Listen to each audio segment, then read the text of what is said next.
Pernah merasa perut sering gak nyaman padahal makan tidak berlebihan? Bisa jadi itu tanda kalau usus Anda sedang tidak dalam kondisi terbaik. Dan kabar baiknya, ada cara alami untuk membantu membersihkan usus tanpa obat atau ramuan aneh-aneh. Sebelum kita lanjut, kalau Anda merasa topik seperti ini bermanfaat, mari bantu tekan tombol like dan silahkan subscribe agar Anda tidak ketinggalan informasi penting lainnya seputar kesehatan sehari-hari. Usus kita sebenarnya punya cara alami untuk menjaga kebersihannya, tapi seiring waktu, pola makan yang buruk dan kebiasaan hidup yang kurang sehat bisa mengganggu keseimbangan tersebut. Akibatnya, usus menjadi tempat penumpukan sisa makanan, racun, dan zat-zat yang seharusnya sudah dibuang. Kalau Anda mulai sering merasa kembung, gampang lelah, sulit tidur, bahkan mudah terserang flu, mungkin saatnya memberi perhatian lebih ke pencernaan Anda. Apakah Anda pernah mengalami keluhan seperti itu? Tulis di kolom komentar, sebutkan nama dan usia Anda, lalu ceritakan pengalaman Anda dalam menjaga kesehatan pencernaan. Pengalaman Anda bisa bermanfaat untuk orang lain juga. Salah satu penyebab utama usus jadi kotor adalah pola makan. Terlalu sering makan gorengan, makanan cepat saji, minuman manis, kurang makan sayur dan buah, semuanya memberi beban kerja tambahan untuk sistem cerna. Ditambah lagi, kalau kita kurang minum air putih dan jarang bergerak. Kombinasi seperti ini bisa memperlambat proses pembuangan sisa makanan dari usus. Nah, kalau proses ini terganggu, bukan cuma sembelit yang muncul, tapi juga berbagai gangguan lain yang sering dianggap sepele. Bapak dan Ibu yang saya hormati, ada langkah-langkah sederhana yang bisa Anda lakukan mulai hari ini juga. Pertama, perbanyak konsumsi makanan yang mengandung probiotik.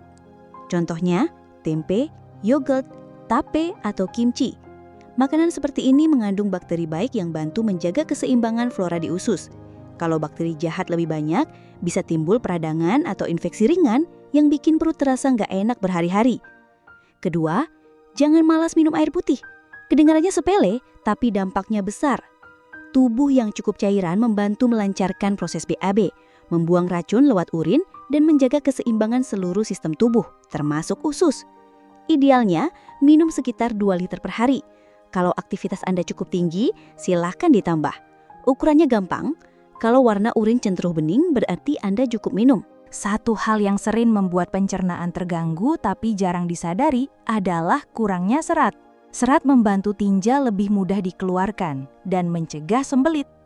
Sayur-sayuran dan buah adalah sumber serat yang terbaik. Kalau bisa, pastikan tiap kali makan selalu ada sayur di piring Anda. Buah juga sebaiknya dikonsumsi setiap hari, bukan cuma pas sedang sakit atau diet saja. Nah, di tengah-tengah kesibukan, jangan abaikan aktivitas fisik. Banyak orang merasa olahraga itu repot, padahal cukup dengan jalan kaki 30 menit sehari sudah memberi dampak yang luar biasa untuk metabolisme. Kalau dilakukan rutin, ini membantu kerja usus jadi lebih lancar. Tidak perlu langsung lari keliling komplek, mulailah dari yang ringan. Yang penting dilakukan secara teratur. Dan satu bahan tradisional yang sangat bermanfaat untuk pencernaan adalah jahe. Jahe membantu makanan bergerak lebih cepat di saluran cerna dan mengurangi rasa kembung. Anda bisa mengolahnya jadi air jahe hangat, tambahkan madu atau perasan jeruk nipis untuk rasa yang lebih segar. Selain nyaman di perut, juga menenangkan pikiran. Kalau diperhatikan, semua langkah tadi bukanlah hal yang sulit atau mahal, hanya butuh konsistensi dan niat untuk menjaga tubuh tetap bersih dari dalam. Bayangkan, kalau usus bersih, badan terasa enteng, tidur lebih nyenyak, pikiran pun lebih segar. Hal-hal kecil seperti ini sering luput tapi justru berperan besar dalam menjaga kesehatan secara menyeluruh. Banyak orang baru sadar pentingnya pencernaan setelah mengalami masalah yang serius. Padahal dengan perubahan kecil yang dilakukan sejak dini, banyak keluhan bisa dicegah. Mari rawat tubuh kita mulai dari bagian dalamnya. Jangan tunggu sampai sakit baru mencari solusi.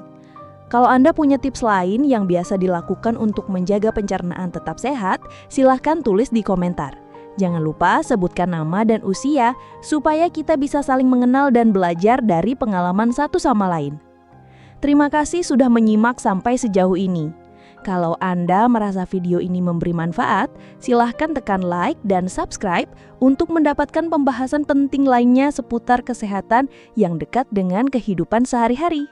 Semoga tubuh Anda tetap sehat, perut tetap nyaman, dan hari-hari Anda dipenuhi energi yang baik.